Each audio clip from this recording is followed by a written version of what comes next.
Welcome to the Football Word. I am Doug Kide. This is Zach Cox. There is a lot going on in the Patriots world right now. A whole lot. Because the first day of free agency was yesterday, and the Patriots start off with a bang by signing Stephon Gilmore. But before we get into that, Jimmy Garoppolo really caused a stir this morning, or someone did. A hacker, apparently. That's what Garoppolo's agent is saying, that Garoppolo was hacked. And there was a post on Instagram that said, I've enjoyed my time with the New England Patriots. Peace out. Peace out, Boston, I believe. Peace out, Boston. So this happened at like 4:45 in the morning. At 5:05, 5:10, somewhere around there, I was asleep, and my cat jumped on my legs, which woke me up. And I couldn't deal with that at the time, so I rolled over. But before I rolled over and fell back to sleep, I was like, it's free agency. I might as well check my phone. Our mutual friend, Rich Hill from SB Nation, had actually texted us to say, hey guys, by the way, there's a Instagram post from Jimmy Garoppolo that says goodbye to Boston. So I kind of perked up and tweeted it out and reached out to my Jimmy source because I was like, hey, I might be the only one awake right now. Am I about to break a Jimmy Garoppolo trade? It wound up that was not the case, and Garoppolo was either hacked, it was a prank, some sort of move.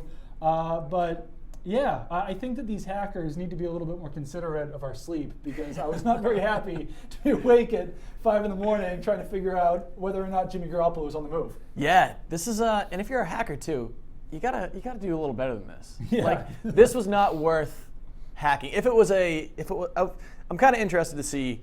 I mean, of course, we'll probably never know what kind of hack this was, whether if it was just like one of his buddies screwing around with him, or if it was a legitimate malicious hacker. Right. But it is kind of funny to envision what Jimmy Garoppolo's morning was like, because we saw on his Snapchat that he was at the Chicago Blackhawks game last night. Yeah. I got to the game, had a good time, went home, went to bed, then woke up. I mean, the post was up until about 9:30 a.m. Eastern time, so that would be 8:30 a.m. Central time. So I like to imagine he woke up with about 15,000 texts and Instagram notifications and tweets, and so yeah. But apparently he is not being traded, at least not today. Yeah, not today, but that does lead us into our next topic here, and that is the Jimmy Garoppolo trade talk. Yesterday there was a very interesting trade where the Texans shipped Brock Osweiler and a 4th-round pick to the Cleveland Browns for a 2018 2nd-round pick and a 2017 6th-round pick. And this is a very basketball-like trade to basically just get Osweiler off the Texans' It's a salary dump, yeah. Exactly. You never see these in the NFL. No, and it's kind of up in the air whether this is even legal or not. Apparently it is legal because the trade went through. But I think the initial reaction for a lot of people was, okay, well, maybe Garoppolo won't be traded to the Browns now because now they have Brock Osweiler. But it actually might go the other way, because this is now the Browns trying to acquire more picks. They already acquired that 2nd-round pick. Now they might try to flip Osweiler for even more draft picks. The more draft picks they have, the better chances there are that they could potentially land Jimmy Garoppolo. But based on a report that came out yesterday out of Cleveland.com, it seems like the Browns are going to have to give up the house, the farm, their firstborn child, everything included, to actually get Jimmy Garoppolo. So I think we're kind of back where we started, but there might be a slightly higher chance at this point that the Browns might deal for him. Yeah, I still can't decide whether this is a win for the Browns or not. Yeah. Because, I mean, they're basically going with the Danny Ainge style of team building right now. Just get as many draft picks as you possibly can. They have 22 over the next 2 seasons. They can literally field the entire starting offense and starting defense with their draft picks. But as we've seen with the Celtics, I mean, these draft picks have to lead to something. Right. Having the draft picks doesn't really matter.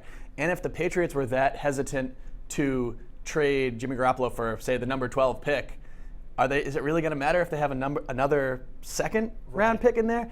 And then going back, is it a 2nd-round pick worth basically $16 million? Yeah, I still kind of lean towards it being a smart move just because they have so much salary cap room. But my buddy Bill Barnwell tweeted out something yesterday that, okay, well, even if you're a millionaire, you're going to spend $60,000 on a Kia just because you can.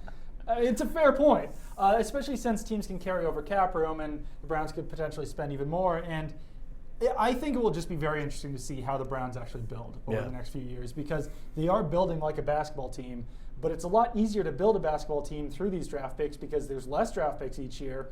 These guys sign for longer deals. It's easier to sign them to longer deals. You only need 10 guys on the team, too. You only need 10 guys on the team. If the Browns are really trying to build through the draft, then they're going to need to be good in the next 3, 4, 5 years or so, or else there's a risk of these guys just leaving before the Browns actually do anything. So I think they definitely need to get the quarterback in place, whether that's Garoppolo or somewhere else. But I'm intrigued by it. I think it's going to be fun to watch. They did a couple of, I mean, this was the marquee move of the day for the Browns, but they did make a couple other moves. They paid $1 bazillion for their interior offensive line, really. They re-signed, or they extended Joe Bitonio for I believe it was the largest contract for a guard in NFL history, or it was definitely close. Yeah. And then they brought in Kevin Zeitler from Cincinnati, which was a big coup, especially stealing that from a division rival. Then they brought J.C. Treader in too. So at least whoever the quarterback is going to be the next year is certainly going to be protected. They also brought in Kenny Britt, or reportedly brought in Kenny Britt, the wide receiver. So they made some moves, but until you have a quarterback, it's might not matter. And Brock Osweiler, I mean, he is technically a quarterback. Technically, I don't know if he'll actually help them out. He's not. I mean, he's not good by any means, but he can be a backup. He's good enough to be a backup, be a Matt Schaub kind of guy in the NFL. But who knows if the Browns even keep him? I mean, there's reports that they're probably going to either trade him or cut him, and I don't know. It's going to be fun. I'm excited to see how this plays out. The biggest news, I guess, as far as the Patriots went yesterday was the fact that they did reportedly sign Stephon Gilmore. That's still not official, but the terms reported are 5 years, $65 million. That's $13 million per season. This was a gigantic surprise.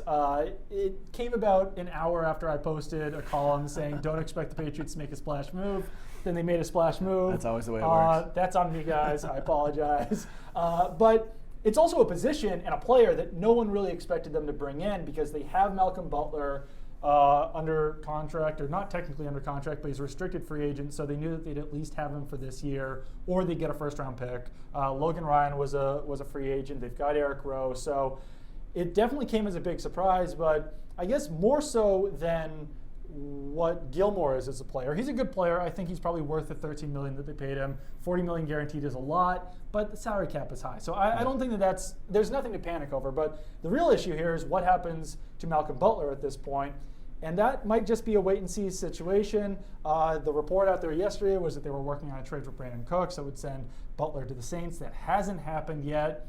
I'm not sure if Butler is going to be willing to play under that $3.91 million salary when Stephon Gilmore is making $9 million more across the field.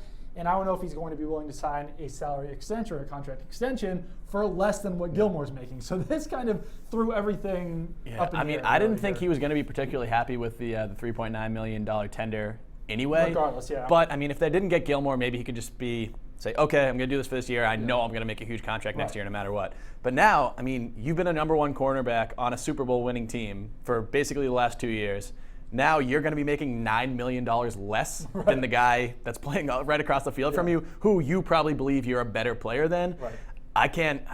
That's a tough pill to swallow for Malcolm Butler. But he doesn't have a ton of leverage. Not a ton of leverage because he basically the only way that he can get out, the only way that he can not play for the Patriots this year is if the Patriots trade him, which is all in their hands, not in his hands. Yep. And according to his agent last night, told ESPN's Mike Reese that Butler and the Patriots haven't had any contract negotiations since last year, which, I mean, it's a little hard to believe, I guess. Yeah. But so if that report is to be believed, then they didn't even try to sign him to an extension. They just wanted to lock him up under this restricted deal and then worry about all that next year. So it's a very interesting situation. I think this has almost surpassed the Dante Hightower as the most the biggest intrigue we currently have in Patriots land. Absolutely, and I don't know exactly what happened with those contract discussions, but if I had to guess based on what his agent said, Derek Simpson said,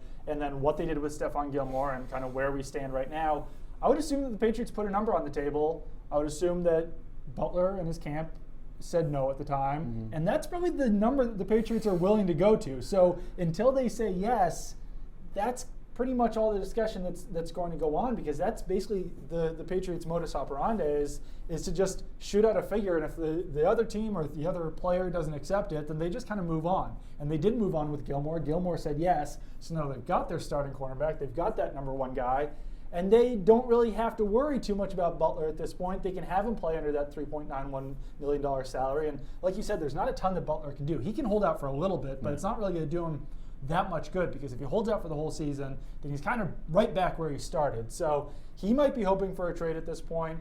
I don't know that for a fact. He said that he's just chilling, I think. He said that to someone. I forgot who it was. So I don't know. We'll just kind of have to see.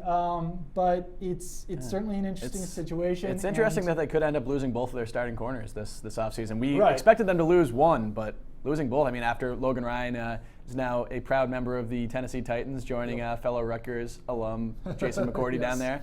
But yeah, the fact that him and Butler could both be gone this offseason is definitely something I didn't expect. Absolutely. And if Butler does stick around, then the Patriots probably have either the best or the second best secondary in the NFL. Especially with Deron Harmon coming back. If he doesn't stick around, then it takes a little bit of a step back, because then you're talking about Eric Rowe as the other cornerback, which certainly isn't bad. He was a starting cornerback for most of this season, or not most of the season, but the second half of the season. Then you're probably thinking about either Cyrus Jones or Jonathan Jones or Justin Coleman, or a draft pick, or very deep cornerback class this year. As a slot cornerback. So they'll figure it out, but it's certainly something to watch moving forward. Speaking of the secondary, before we get to Dante Hightower and kind of what's going on potentially in the future, Patriots did lock up Deron Harmon and Harmon Branch yesterday. Great moves. Great moves, sneaky good signings, just because Deron Harmon's not a starter, but he might as well be. He played the 11th most defensive snaps on the Patriots last season. He played the 8th most in 2015. So he's a guy who's on the field more than the rest of his defensive teammates. And Harmon Branch, might have been the defensive MVP on the Patriots last season, just because of how good he was against the run. He was that rock in the middle of the Patriots defensive line. So not a ton to say about these signings other than they're good. Yeah, we talked a great deal in previous episodes here about how they should bring back both these guys, because you wouldn't have to break the bank for any of them. Yeah. There's really no reason not to like them on the Patriots. They seem to like New England. They seem to like where they are. So definitely worked out well for both sides. And those are also two players that it's not so easy to replace them if they had to. Bill Belichick once said the players like Harmon Branch don't grow on trees. Tree, branch, joke, whatever. But no, he's 6'6", 350 pounds, and he moves well. Yeah. He can play anywhere along the defensive line. So no, that is a very hard position to fill, because if you're getting a 6'6" guy in the draft, it's probably going to be in the first round. As far as Harmon goes, it's really hard to find starting caliber free safeties in the draft and free agency. They usually cost a lot more than $5 million per season. Yeah. And Harmon's really only going to make $5 million per season if he plays a ton. So the drop off behind him is very, very steep too. Basically goes straight to a couple of special teamers. Yeah, so it would have been definitely a good move to shore that up. Very bad if they had to rely on Jordan Richards and Nate Ebner to play a lot of defense. So what is next now for the Patriots? First of which is Dante Hightower. Yep. In order for this to not be outdated in minutes, we don't really know what's going to happen with Hightower at this point. It seems like it's kind of coming down between the Patriots, the Titans, possibly the Dolphins. Those are the teams that are kind of involved right now. I don't know what's going to happen, but the fact that he hasn't signed now, and it's been, 20 and a half hours, it's got to be a slightly good sign for the Patriots, because no one blew him away yesterday. Mm-hmm. So that's kind of what I'm thinking right now, but who knows, really? Yeah, I mean, we've been seeing a bunch of reports that came out yesterday that were basically all said the same thing. Right. That our Hightower is still open to coming back, and the Patriots are still negotiating. It was basically all saying nothing has been ruled out. There's been no declaration from Hightower that he's going to sign elsewhere, and there's been no declaration from the Patriots that they do not want him back at any specific number. So it's all kind of up in the air. Again, all could be outdated by the time you watch this, but exactly. Hopefully, wait a little bit, guys. If they do get him back, I kind of have to feel like the Patriots sort of won the offseason here, just by bringing in. If they are able to bring back Hightower, if they're able to get Gilmore, if they're able to get Harmon and Branch, then they'll kind of fill in the pieces as they go. That would be pretty huge. Even if they lose Butler and Ryan, the Gilmore signing kind of offsets that a little bit. So that would definitely be they'd have to chalk that up as a win, I would say. And then there was two report guys before we get out of here. Lawrence Guy, the defensive lineman, formerly of the Ravens, reportedly visited the Patriots. Justin Hunter, free agent wide receiver, former Titans draft pick, reportedly visited the Patriots. Guy's probably the better player. I'd say that Hunter might have slightly more upside just because he's super athletic, but neither one of these guys are the type of players who are going to break the bank. If Lawrence Guy comes in, you kind of have to assume that he'll make the team, but you could see a scenario where he's a Marcus Kuhn type and possibly Terrence Knighton kind of deal. Terrence Knighton kind of deal. He's versatile, he's big, he's athletic, so I think it would be a good signing, but it's not going to be a these are depth guys for sure. I mean, you just talked about Guy, and then Hunter has kind of bounced around. He was on the Dolphins for one game last year, then went to the Bills. Right. He was a second-round pick a couple years ago, but he's never really panned out. He had one decent season in Tennessee, but he only made like $500,000 last year. So this is definitely a low-level signing. Not exactly the big name wide receivers that the Patriots were linked to over the last week. But they still could get one of them with Brandon Cooks, so who knows? Yeah, and who knows what else is kind of down the line for the Patriots. They are full of surprises, always, as they were with the Dwayne Allen trade and with the Stephon Gilmore signing. So we'll just kind of have to wait and see. We will keep our nose to the grindstone. I don't know if that's the right phrase right now, but I'll go with it. And just keep you updated on all of the Patriots signings. So keep it at Nesson.com. For all of your Patriots coverage. Follow me on Twitter at Doug Kide. Follow Zach at Zach Cox Nesson. And that will do it for today's episode of The Football Word.